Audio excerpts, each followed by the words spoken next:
I treated my video podcast as my primary supplier in my supply chain of success. By building a hub, my video podcast and spokes, today with almost automated social clips for YouTube Shorts, TikTok and Instagram Reels, LinkedIn posts and Pinterest pins, I stopped being a slave to a single social media platform. I started controlling the ecosystem to maintain the division of labor between you and the AI. Provide the strategy and the face, while the tools handle the 24/7, 365 visibility so that you do not burn out.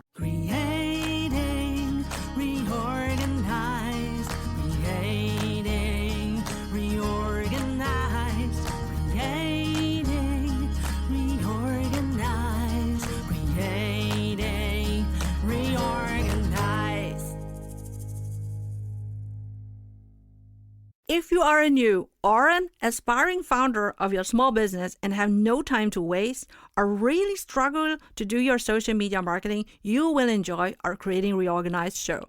I'm your host, Professor Dr. Soei-Winkels, and now welcome to our show, Creating Reorganized.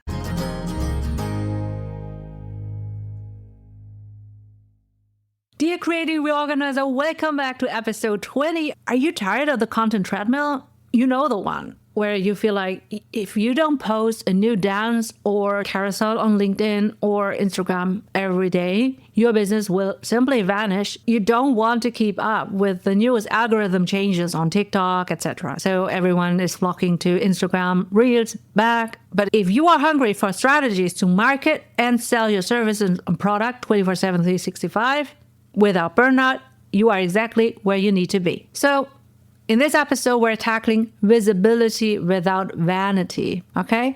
And I am everywhere, but it's just my content is everywhere. I don't post it. I let my machines posting it. I created the content, but I'm not hanging out there and getting dragged into some rabbit holes. I don't have time for that.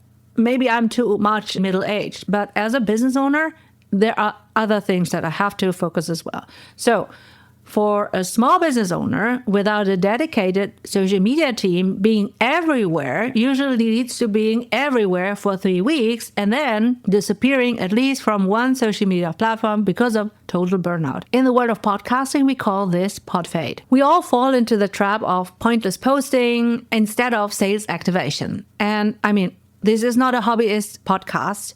This is a business owner's podcast, right? You want to promote your services and products via a business promotional video podcast. So you cannot just fade out. In the previous episode 19, we already talked about how the no-edit editing hack lets you speak to the world in multiple languages. And I'm curious whether you have already tried that out or not.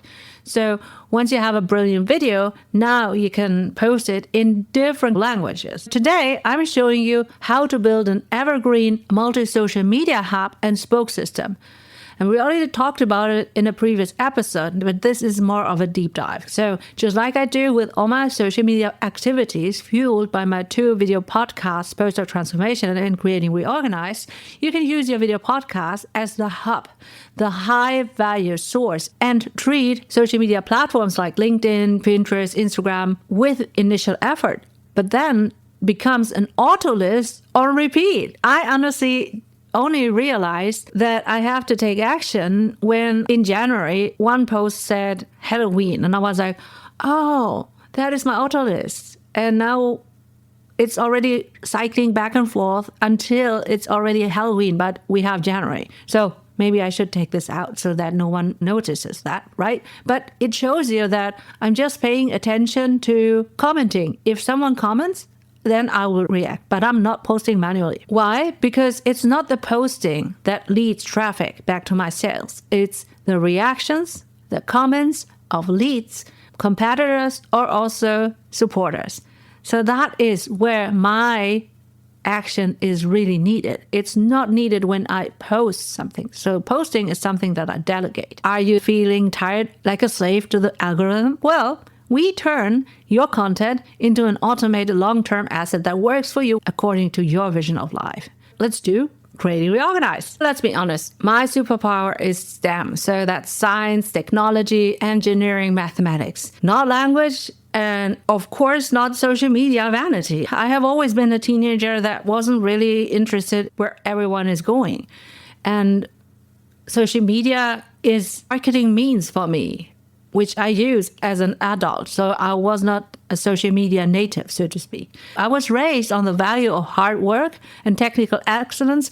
And I became a psychologist and I earned my PhD in neuroscience. And I further developed my professional identity as a IT strategy consultant. So dancing on videos and pointing and talking nonsense is like, no, why should I? But I learned that a good product, a good service is not enough. You need to market that as well. And you need to market that in a way that your leads will enjoy. Trust me, my leads would not enjoy when I would dance for them. But I know that I can teach well. So teaching is my superpower. And in that corporate world of tech and management consulting, we did not care about likes. We cared about IT strategy and return on invest. And that was only possible if the workforce, the ones we trained, were learning what we taught them. See, that's the bridge. I can teach in many means. And that is also social media. So fast forward to early 2020, right before the COVID pandemic hit us all, right? So when I had my first touch points with social media, that was Instagram. And I was already a professor at that time, and I had a respectable reputation. But my university wanted me to promote my gamification approach in my lecture. Okay, so of course, I'm a good soldier, so I'll do that. So I barely managed. I had horizontally footage shot, and then I just send it over to the university social media team or whatever. So they then turned all the footage into a nice video, uploaded that to their university account on Instagram as an IGTV, I think. So I then thought, I don't have an Instagram handle, so I need to at least create an Instagram handle to see how that video performs, and because I don't want to be the worst video for them performing. I was curious. Let's pause quickly to appreciate those who sponsor this valuable episode. Thanking our sponsors for their financial support, we are happy to return to our valuable episode. Then came COVID, and I understood that Instagram is a means to communicate with my students because they don't like LinkedIn. So I thought that if I want to reach my students, I need to go where they are, not where I want them to be.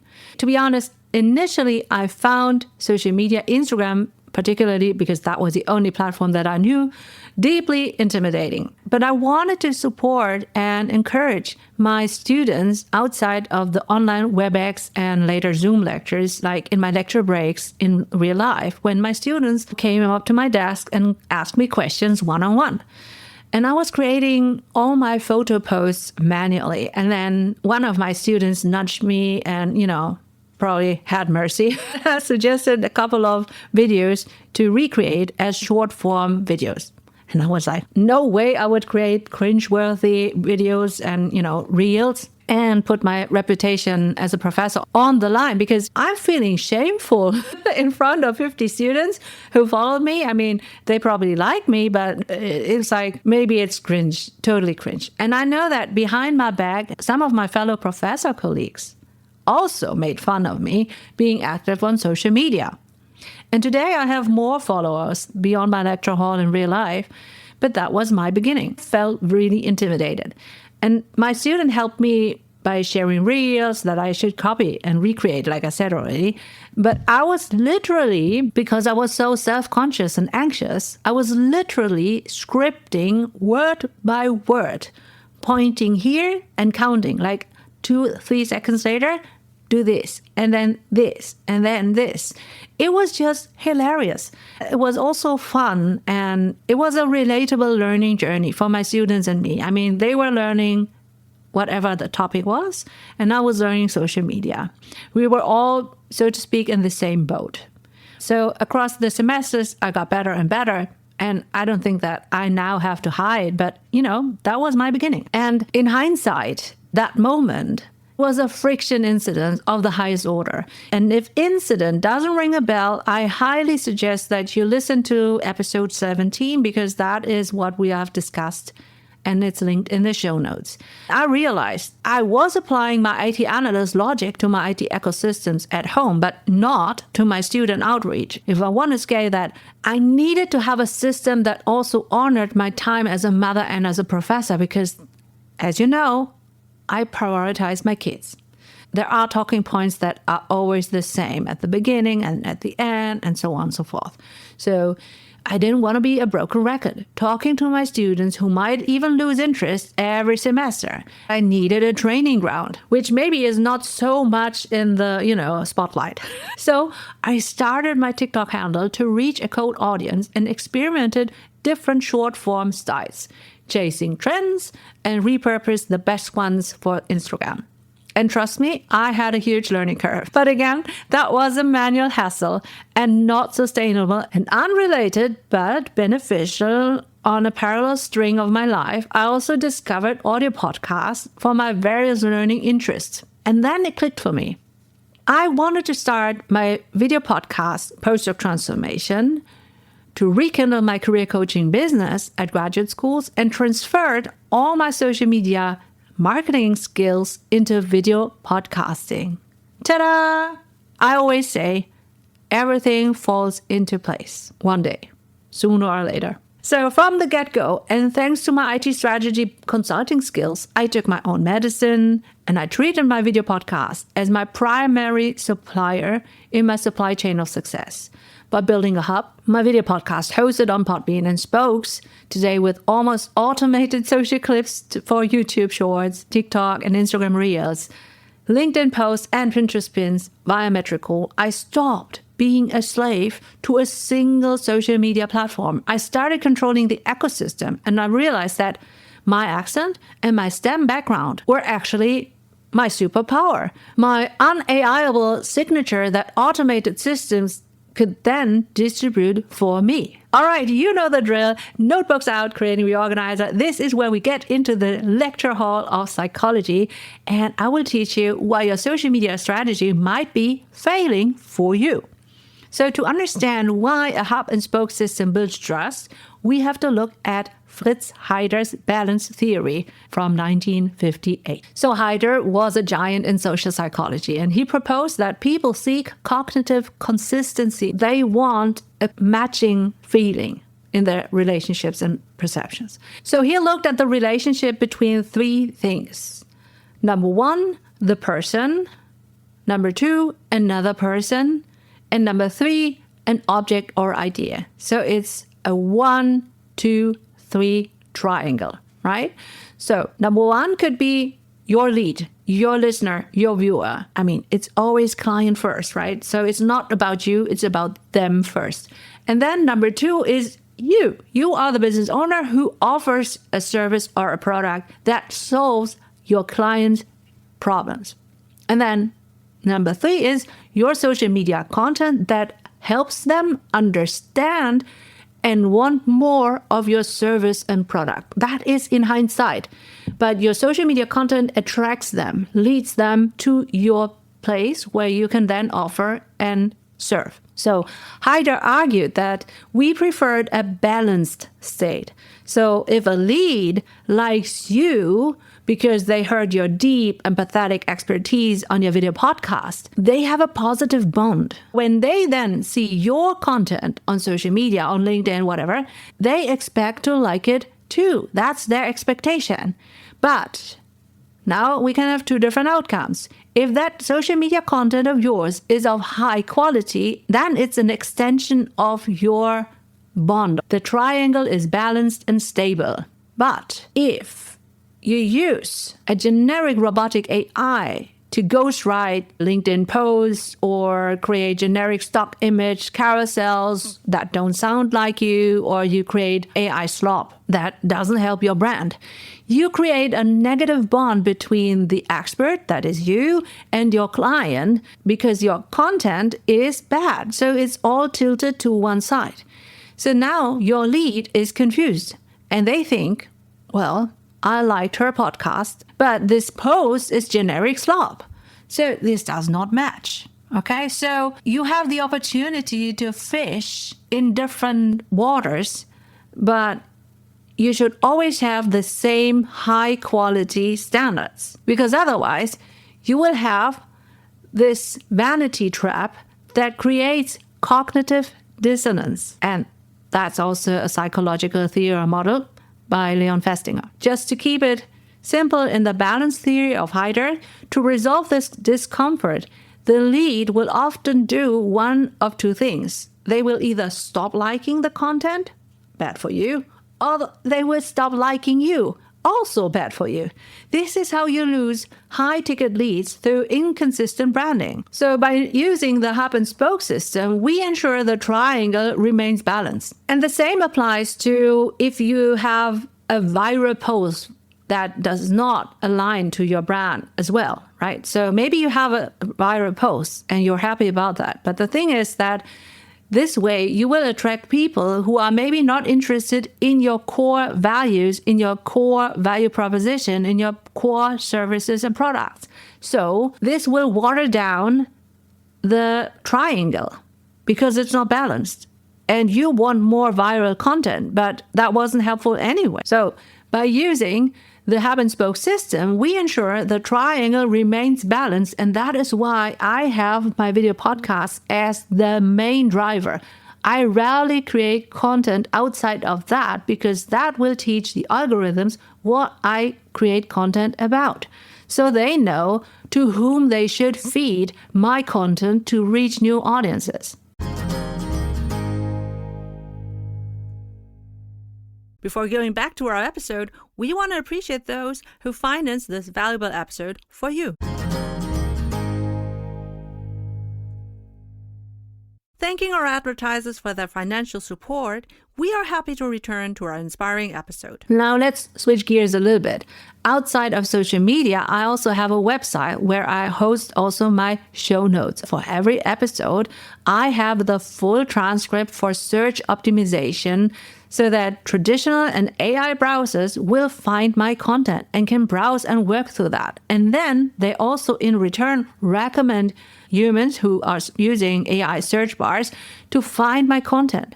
So they find also my free resources and links related to my episode show notes on my website. So it's a rich experience so that it's worth for the AI to recommend my page to them. At the top and at the end of each of the show notes, you can see how I promote my paid services or products. All my free resources there have already paid the dues. That's why someone is reading that. So then now I can have this reciprocity principle of also offering my own services. Now, because you are a business owner, I know you are also on LinkedIn. So on LinkedIn, you can use Underlord by Descript to pull out as many golden quote clips as possible. Okay, so this is your voice, this is your face, and this way it maintains the balance Heider talked about. The lead sees the same face, maybe aging or I don't know, across the seasons, and they listen to the same voice they heard on the podcast. If you want to repurpose further, you can also create text-heavy images with your headshot and your closed captions as a block of text so that also attention is needed to read through all the text. That is also something that the algorithms honor, right? So you can repurpose everything based on your video podcast episode. And then on Pinterest, the audience algorithm works different, right? So people who are searching for solutions for their problems, they are not really interested in the person who is offering that. So you have to have a different approach. So you cannot really just repurpose everything to Pinterest as well. But you can create an evergreen pin that leads directly to your show notes link. And that it reinforces that you are a reliable, consistent source of information. So then you have Instagram, and it's again a different kind of social media platform. You can share a behind the scenes story to humanize the expertise that you have. You can document how you have gone about start offering this, creating this, whatever. So when your leads see the same human signal consistently across platforms, the same quality, this leads, business owner, and content triangle stays balanced. Your leads will develop a parasocial bond that feels reliable. And if parasocial bonding is new to you, please also listen to episode 18 as linked in the show. Okay, so in 26, the hub and spoke system isn't just about reach, okay? It's about cognitive ease. So by seeing your face, the costly signal in a spoke on LinkedIn or whatever, and then clicking through to your hub on Podbean, Spotify, Apple Podcasts, Overcast, Listen Notes, iHeart, Pocket Cast, the lead's brain confirms, yes, this person is the real deal. And this is how you avoid the vanity of likes and focus on the trust shortcuts that leads to sales. When AI searches my content, they also surface or link back to LinkedIn content. And it's not the most likes or whatever that is attracting them, but more or less it fits content-wise. So this is the reason why likes aren't that important, but it's more the engagement or the on topic, on brand. So taken together, this is how you avoid the vanity of likes and focus on the trust shortcut that leads to sales. You are consistently delivering the same message in different ways, but always at a high quality level with ease, because you have been strategically building a hub. Also, all these costly signals on podcast players help generative AI to find your shows and to recommend suitable episodes to the person searching for relevant content. Everyone can be on YouTube, but have a real podcast is an indicator that you are more professional, and that's what you want to achieve as a business brand, right? So let's get practical. I am putting my own data on the line. I've been testing our hub and spoke system using Metricool to see if people actually follow the path from the spoke back to the hub. So I love experiments. Having Metricool data means that I can play around. For this episode, I'm testing a specific experiment, the multi-platform resonance test. I've taken a 60-second spoke from my German to English dub experiment. We talked about it last week. And I'm scheduling via Metricool to hit LinkedIn, Instagram Reels, and Pinterest simultaneously. Okay, so for hub creation, I recorded this one episode. That was an introduction to my psychology student on a specific topic. That is my source of truth, the masterpiece. Okay, so then I have the spoke extraction. So I use Descript's social clips feature. Underlord finds the most engaging seconds. We can dub it. Then the automated spoke, I upload that clip to Metricool. I don't just post it, I reschedule it to repeat every Monday or every month or whatever, right? At that time, whatever. This is evergreen visibility. And if that list is long enough, is more than 3 months content, then I do click on repeat, and then it's on autopilot. And then we have the sales activation. So every spoke has a call to action, and it might be download this, go to here, whatever, or take my business readiness quiz via TypeForm. And then I'm looking at the return on investment. So in my season 2 Podbean data, I saw that episodes focused on return on investment and burnout performed the best. That is your main interest. So for example, episode 15 on marketing burnout. So that means you want more efficiency in your systems. And this is what I teach. So my experiment here is to see if the spoke on Pinterest, which is a search engine, outperforms the spoke on LinkedIn in over 30 days. And I cannot tell you the results now, but I will share them as soon as I have them. LinkedIn definitely is more of a flow platform. So it's here and then gone. And then you have to actively feed the beast, right? But instead, Pinterest is more of a stock platform. So the shelf life of a video or a content that you post there is much longer, more months than days. I'm excited, but I still want to share my strategic warning with you. While this automation is powerful, you also have to be careful. So as a STEM professional, I also see the risks. If you automate your spokes but never check your hub, you will lose the human touch. And maybe your marketing is perfect, but it's a business model that has died because you haven't attended to that. you are attracting, but no one is buying because of the bad business model, right? And that happened to me. My marketing had become better than my original business model. So you always have to be the human in the lead. All right. So if you also want your marketing and sales to not become a vanity project, you need the right tools. So here's Podbean, for example. That is your hub. It is the warehouse for your high value video and audio assets and quietly distributes them to every major video and audio podcast player. And then you have Descript, and that is your factory, your production house. You can use Underlord to turn every long-form video into many high-performance clips. So it makes it even easier to create short-form videos and highlight reels and whatever. And then you can have Metricool, obviously my game changer. I don't want to miss that either. So that's my command center. It schedules your content across multiple professional social media platforms so you aren't posting at 11 p.m. And of course, you need a fulfillment center. If you have a service like an e-course, you need to have something like Thinkific. So when these posts drive traffic to your services and they want to learn more from you, you can deliver a high-value membership or an e-course as a paid offer. Obviously, that does not apply if you have a product to sell. And then you can have your tandem of TypeForm and ActiveCampaign. So that is your automated, quiet sales team in the back. So TypeForm qualifies the lead from the spoke, and ActiveCampaign nurtures them back to the hub. So this tech stack allows you to maintain the division of labor between you and the AI. You provide the strategy and the face, while the tools handle the 24/7, 365 visibility so that you do not burn out. And if you're thinking, Eleanor, amazing, but I don't have time to build this strategic and technical command center. And that is why I have launched the Creating Reorganized podcasting service. We don't just edit your video.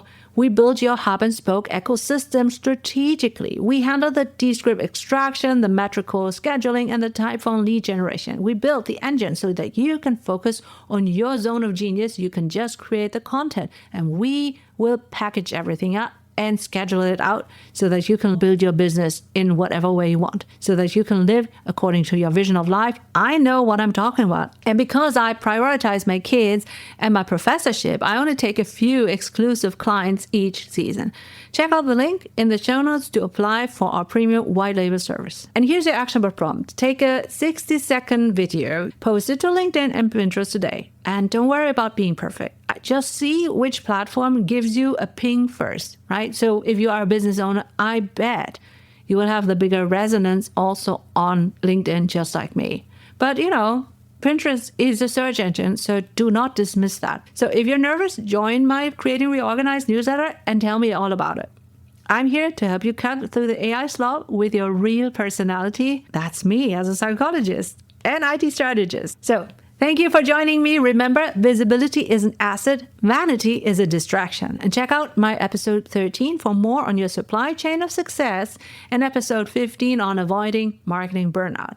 All affiliate links are in the show notes. And using them supports me and my show while I live according to my vision of life so that you can do the same.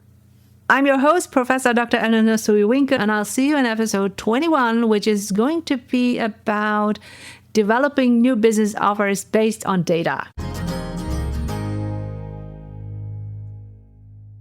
Do you want to start your own side business as a runway for your better future? Then you will benefit from our free business readiness quiz as linked in the show notes. Let me teach you Creating Reorganized. If you're ready to dive in and start your own podcasting journey, I highly recommend checking out the tools I mentioned earlier: Podbean, Descript, TypeForm, ActiveCampaign, Thinkific, and Metricool.